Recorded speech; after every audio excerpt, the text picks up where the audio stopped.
Hello everybody, Sam the Underwear Man. I hope you can get used to it because this is just the way I like to train. So I was just in here noodling around a bit, and I'm fresh off of a drinking night, so my head is a little bit rocked and not enjoying hitting this punching bag at all, really.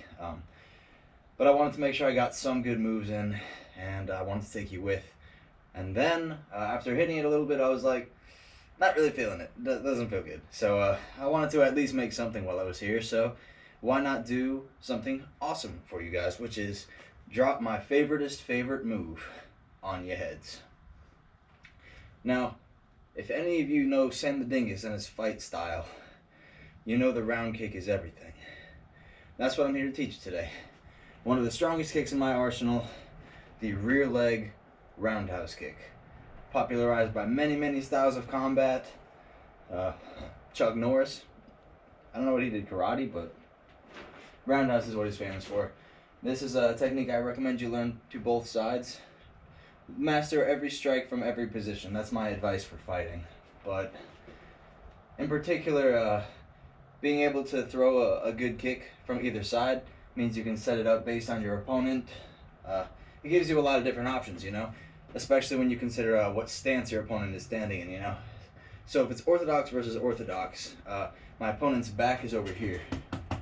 So they're a bit turned away from me. So you can actually hit them with a head kick, but you gotta you have to go high with it. You have to arc it over their shoulder, get around the back. But you still are touching the side of their head, really. And it's likely to slide off because the head is a round shape, and force tends to deflect off of round shapes. So what you could do then is switch stances. So before, our feet were mirroring each other. So his left foot would be in between my feet, so to speak. I hope y'all can see this. Let me just double check. Y'all need to see this. But when you switch to southpaw, now our feet are kind of butting heads, right? And then there is no attack, if you ask me, more open than the roundhouse kick to the open side of the body. And that's why I recommend you learn this for that perfect situation. Because every time I find myself in that situation, my brain's just like, throw the kick, throw the kick, throw the kick. Because it knows what damage it can do, especially because it's one of my most mastered techniques. Now, I spent a lot of time talking just philosophically about it, which I do love to do, especially in my tutorials, but I do want to show you guys this trick as well. And I will say, I am fresh off a drinking night, as I said, so my kicks are not the best they've been. I'm not super warm, anything like that, so if you think my kicks are underwhelming in power and you don't deserve to learn from me, you're cooler than me, that's for starts. But just know that on a better day, I can kick harder than this. But I did want to make this tutorial so y'all can get learning and I can feel like I did something good with my day. Now let's get on with it, shall we? Without speaking, I'm just going to give you guys some of this technique from standing, from in motion. Just going to let it rip. This is my favorite technique, so here's the demonstration, my favorite part.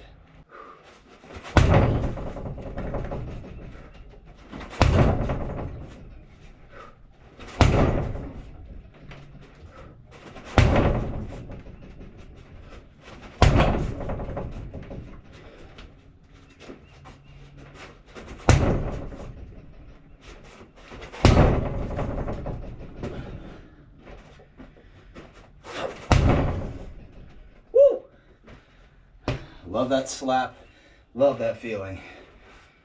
Let me just tell you guys, actually, let me hit it from the other side before I get back into talking, because I will talk forever.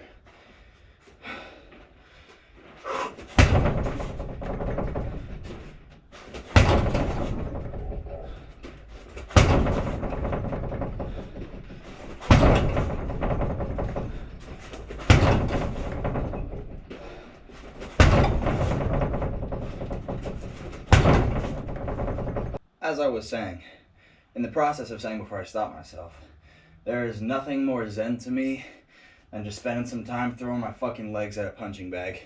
Just hearing that loud ass response, like, the punching bag for roundhouse kicks is one of my favorite feedback systems in the entire existence of Earth. Speaking from this limited perspective of only this life, of course. But getting too deep into the philosophy here. But when it comes to roundhouse kicks, it's an ocean. So I'll take you as deep as needed and learn your asses on breathing underwater.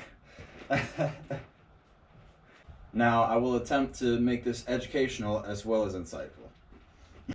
So when I think about a roundhouse kick, at this point for me, it's all just hardwired. Like, I just do it. So it's hard for me to break it down, but that's exactly what I want to do here. And maybe I can uncover some hidden techniques.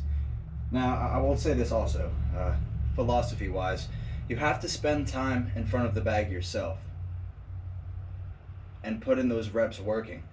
Because when you do it yourself, you actually feel what your body's doing, and you can develop the technique, find new tricks, new more efficient paths. Spend lots of time working on your striking if you want to be a fighter. So for me also, the problem is that there is infinitely many ways to do each technique. And the technique I teach you could be different than some other techniques. And some people maybe have better technique than I do. That being said, this is one of my most developed assets, and I really want to get on with it. So, right, as I was saying though, there's many different styles of doing this. Most of the time, I treat it like Muay Thai though. Imitate the Muay Thai technique, I suppose. But once in a while, I do use some karate. And I'll explain the difference as we go on. So first things first though. It'll be with your rear leg. We're doing this here. So you just want to start generating the motion. You know, when you throw a punch, I mean, obviously, if you can throw a punch from completely standing, that's good. But the generating power for a punch just is a very quick turn of the hips. Right? Same thing here. You use your hips for the power, and this time it means a lot more, actually. Because you have to use your hips because you're using your legs to strike with, not your fists. So it's a very rewarding transfer of power. The way I see it, there's two ways that you can think of it. One, you just want to set up the angle right and kick through the bag. But what it is all about is getting the perfect side-to-side positioning. Because the final position for a roundhouse kick is what is most important, because it determines what your strike is like. Now, this is super hard to explain, and this camera angle may not be very helpful for it, but think of it like this. I hope you guys can see the bag. If not, that's good. My weight training's been paying off. But, so when you throw a strike, the roundhouse kick specifically, it only matters what it looks like when you hit the target, if that makes sense. So when you smack your leg into the target, you don't want to be away from it, right? Because then your leg never fully develops and extends all the way. And you don't want to be all the way over it, because then your kick is you're going to hit the kick past its most powerful moment. So what I'm saying is, for a good round kick, make sure your shot is lined up, such that the final position, you are turned a little bit away from it, but it's more sideways with your leg up and touching the bag. Now I'll show you that from the side, if that helps in any way. Like I said, it's all about the final position. For the best kick, line up the shot, and when you're practicing, practice facing straight on. Now what you want to do is basically turn into that sideways position. Think less about the kick, more about setting the motion. That's what I recommend for all strikes, but here I am talking about kicks, so I mean it for kicks. You make the entire motion before the kick happens, if that makes sense. And very slowly getting to this tutorial, because I could just tell you what to do and this tutorial would be over very quickly, but I want to get the full really depth if I can. So set the motion, make sure your target is angled up. How do you do it now? So arms is one thing. I have a nasty habit sometimes of just dropping my hand, and when I'm throwing hard I don't really curb that bad habit, but you should make sure you're not doing that. So there's some arm techniques. out to the side is one way, like just kind of counter forcing. Or what I like is to switch to a long guard when you throw the kick. So make sure that essentially just your arms will still be in front of your face using this method, such that you can generate good power, keep it controlled, and stay protected. See, that would be a good jab against someone, or a good block against someone trying to throw a jab. Now, I'm not always so prudent about my hands, but practice perfect technique and it'll show. Well, y'all have played kickball or soccer or football or whatever y'all call it. So I'm sure if I told you to kick something as hard as you could, you'd take some steps into it, bring your leg back and smash through it. That does work, but you don't always have the luxury of that much setup in fighting. So you have to be able to generate the force quickly. First, I recommend you just practice the motion slowly. There is so much technique to go over, guys. I just gotta get started on it. So you turn it, turn your hips, open the door. That's what we say, actually. It's a little bit of both. You're opening your hips, though. That's the important part. You don't want to stay boxed. I don't know how else to say it. When you open your hips, there's a much greater range of motion. This leg can go anywhere. If that makes sense, but if it's not, it might be a little bit harder. So, in essence, you just open your hips. Now your arms are gonna start generating force as well as the opening of your hips. And then from there, it's just A to B. It's a little bit of a hip turn, torso turn, and actually moving your leg manually. And you just deliver it to the target. Now, I have tinkered with this technique so much, and there's still so many different ways that I throw it, so it's hard for me to give you one definite way that is best. But I will do my best. That's the very basics of it. Is just turn your hips, throw the kick. Based on what it looks like, you'll be able to figure it out for the most part. I believe that to be true. Now let's get into specific details for getting more power and personal ways that I like to look at this kick because it is very personal to me. So it's not so much about getting your leg to the bag.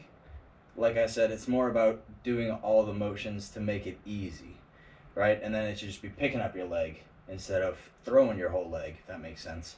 The kick should leave last. That's the best way to get power. Go through all the motions, and then pick it up. I'm gonna try to emphasize that with some kicks here.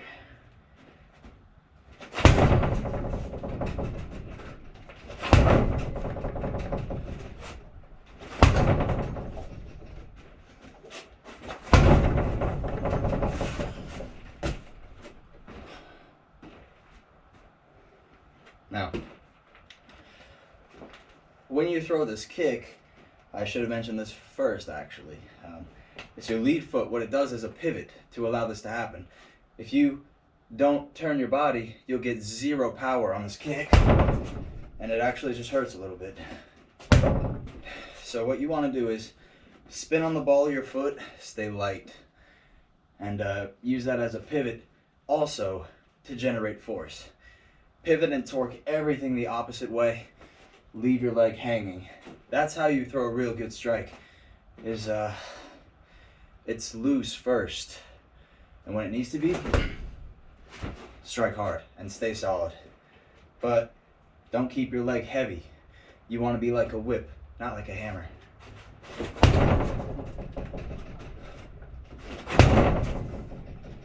It's all about that hip turn.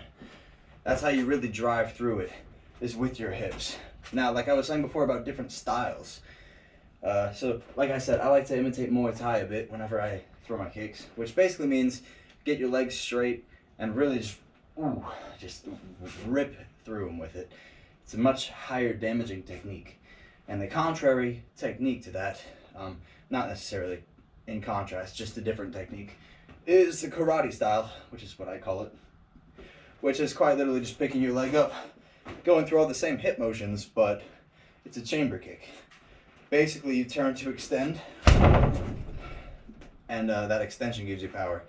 Now, It's much more accurate this way, much more controlled this way, but less overall power. So I recommend you have a grasp of all aspects of this technique.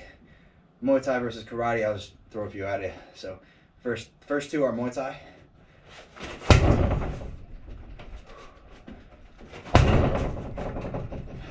Now the karate, I'll do two of them, and I mostly only use the karate technique actually only when I throw to the head, because it's much easier to get up tall when you chamber instead of keeping it straight. It's a little bit weaker, but when you're hitting someone in the face with your foot, you don't really need that much. Jesus! Y'all watch your sensei just fall on his ass trying to demonstrate something. Not cool, bro. Blame this footing. So clearly, I need to practice my karate kicks, but I think you understand the difference in technique. Now, make sure you combine both techniques too. If you're gonna throw the Muay Thai kick, you want to still use that leg extension at the knee level to your advantage. So really turn all the way through, get your upper leg moving, and then boom, extend the leg. Also point the foot. You just want as many joints in line as possible. That's just the mechanics of striking, and I say this every time, but I will keep saying it every time. It's like an unfolding baton. Like, it's got multiple segments, and it expands, or it gets into shape when you whip it out. Okay. Innuendos aside, I believe you understand how it pertains to striking here. Turn, set the motion. That's the big stick, littler stick, littlest stick, and then at the very end, hit solid, full extension. So let me just wrap this, not finish it, but just go over so far. We've got a turn of the leg on the foot. That's what allows us to get power. Torque the hips, open them up, use the arms to generate some force. Leg touches last, after all the moves. Make sure you really torque those hips over. If your kicks are not strong enough or they're not high enough, turn your hip all the way over, man. All the way over. That's how you get that last extra, ooh, that real punch is by using your hips. Seriously.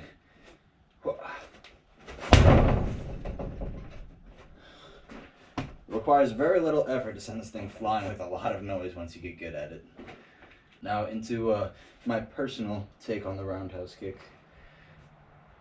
So, like I said, I always work on these styles and I haven't mastered my own striking just yet. So I don't want to say anything's definite, but I have found one particular way that I throw kicks that can make them ridiculously powerful. So when I do it, I take a tall stance.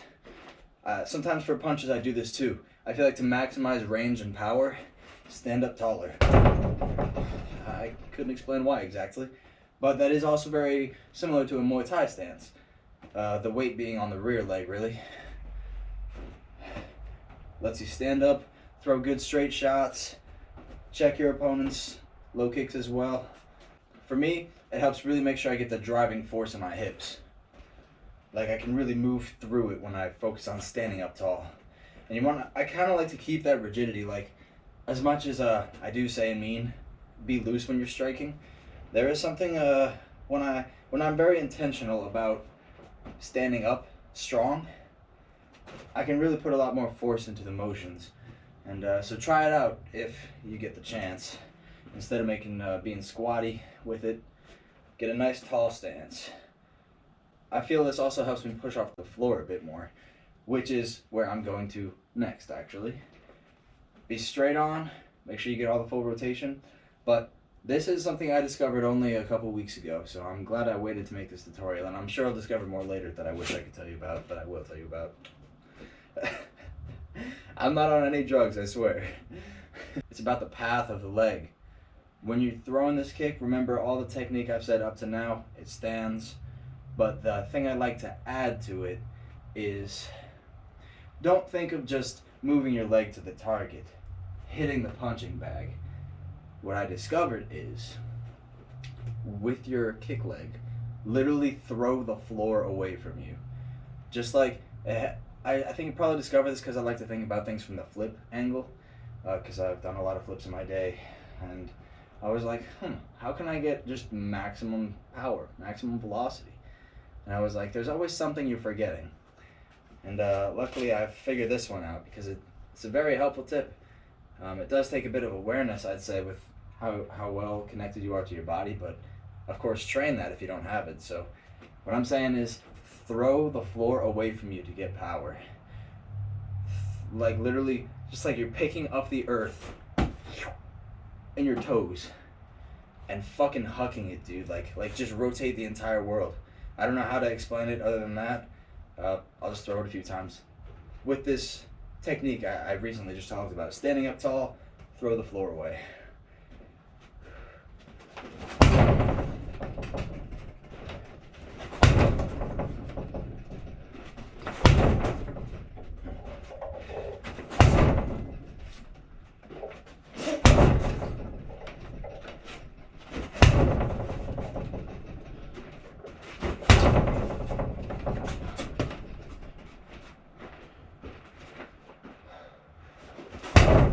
I find that very helpful for high kicks in particular.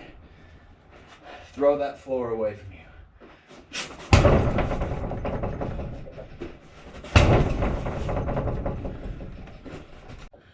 Well, this tutorial has certainly been all over the place, and I hope it hasn't been too difficult to follow, but hey, if only some can walk the path, it must be a righteous one. But any feat can conquer the path of strength. So I hope you spend some time figuring out this technique. I'll wrap it up really quick for you, just in case all of it was a bit foggy. So, pivot on your lead foot. Start generating this force, this torque. Rotation. Turn the hips. Turn the torso. Turn the foot. Use your arms as counterbalance and or to gather momentum. Really roll through it. Make sure it's a fluid rotation and motion. Get that right timing. Throw the floor away from you. Smash through your target. Throw your knee out first and extend. But no matter what, just make sure you really carry through and follow through. Imagine it's like a baseball bat. Give it a real swing. But stay light. I'll just show you it a few more times now before I head on with my day. And I hope you can apply this technique, because it is honestly one of my favorite techniques. One of my greatest passions in this lifetime, I'd say, is the roundhouse kick. So here she is. Make sure you turn over.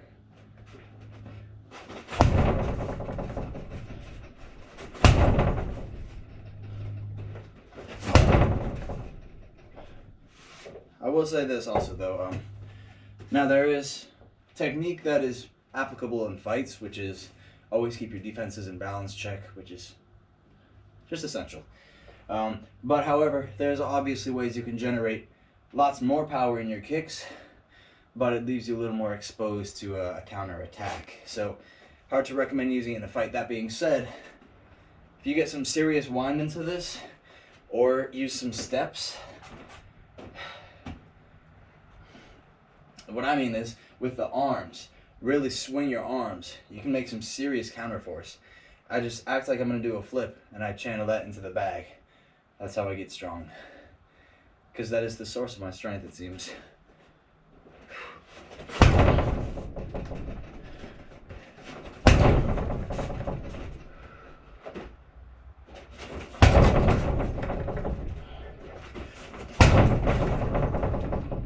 Alright.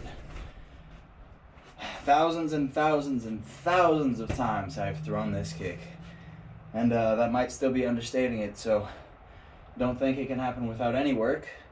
But this is a kick that you should be able to get pretty quickly, and it does take time to master, so I recommend you get on it. So, with that said, grab your punching bag and get on with learning. This is a fun one. I could spend all day and night doing it. Sometimes I do, so peace out, everyone.